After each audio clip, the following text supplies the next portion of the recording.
2026 में एक ऐसा ग्लोबल पावर शिफ्ट शुरू हो सकता है जो आने वाले 10 सालों के डायरेक्शन बदल देगा। जो स्टार्टिंग में टफ होगा बट आने वाले कुछ सालों के बाद समझ में आएगा कि वो 10 सालों के डायरेक्शन अच्छे के लिए बदलेगा।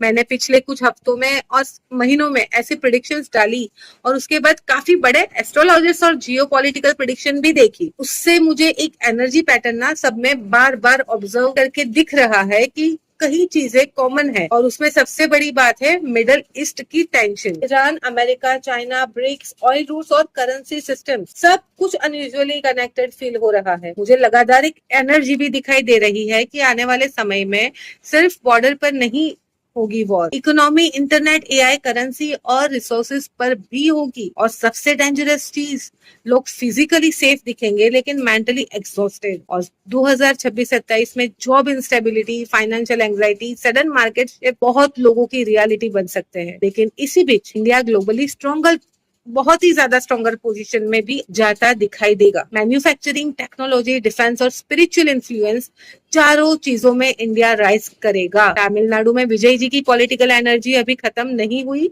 मतलब बहुत ही ज्यादा अच्छे से शुरू होगी और बहुत ही बढ़ेगी। आसाम में हिमंता बिस्वा शर्मा का इन्फ्लुएंस और भी ज्यादा स्टेबल होता हुआ दिखाई दे रहा है। बंगाल अभी भी इंडिया का सबसे अनप्रेडिक्टेबल पॉलिटिकल जोन बना रहेगा।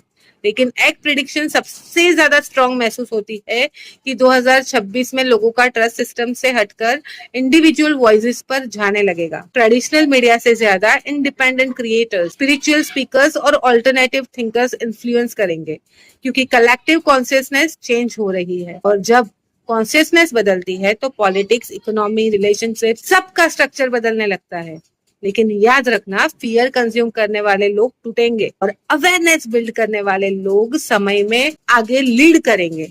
ये था day 23 of 365 based on recent astrology-led geopolitical discussion around BRICS tensions, Iran conflict और economic instability and India's global rise. ठीक है, have a very good